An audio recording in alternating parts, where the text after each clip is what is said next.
Good morning friend. তো আজকে সকাল সকাল একটু ব্রেকফাস্ট রেডি করছি, যদিও আমি করছি না, মাই বানাচ্ছে, আমি জাস্ট হেল্প করছি। আর যেহেতু আমি এসছি মায়ের বাড়িতে, তাই জন্য তো আমি ভীষণই আনন্দেই রয়েছি। তো চলো আজকে ব্রেকফাস্টে কি হচ্ছে তোমাদেরকে দেখাই। এখানে দেখতে পাচ্ছ রুটি বানানো হবে, একটা আটার গোল্লা নিয়ে নিয়েছি। অলরেডি একটা রুটি আমি বেলে ফেলেছি, কিছু রয়েছে যেগুলো আমি এখন বানাবো। এদিকে আলুটাকে মা ভাপাতে দিয়ে দিয়েছে, কারণ আমি বলেছিলাম মাকে একটু ঝাল ঝাল করে আলুর তরকারি করতে, তাই এটা এদিকে হচ্ছে। তার পাশাপাশি দেখো মা একটু ছানা রেডি করে রেখে দিয়েছে, বললো যে এই ছানাটা একটু ঠান্ডা হোক, তুই একটু খেয়ে নিস রুটি হতে হতে, তাই জন্য এটাকে নিচে রেখে দেওয়া হয়েছে, এটা খেয়ে নেব।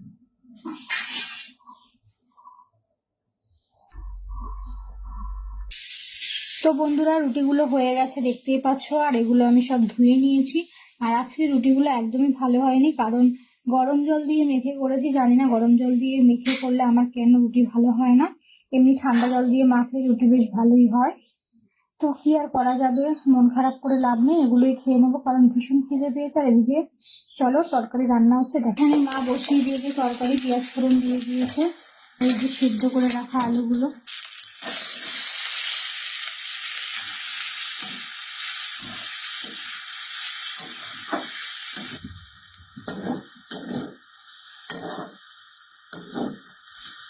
তো আলুটায় জল দিয়ে দিয়েছি, কারণ আলুটা হবে চচ্চড়ি, ভাজা হবে না, তাই জন্য একটু জল দিয়ে দিলাম।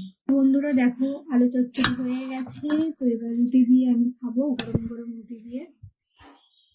তো নিয়ে নিলাম তরকারি, তো নিয়ে নিয়েছি গরম গরম আলুর তরকারি আর গরম গরম রুটি। তো এবার আমি খেতে বসে গেছি, খেয়ে নেব গরম গরম রুটি আর তরকারি।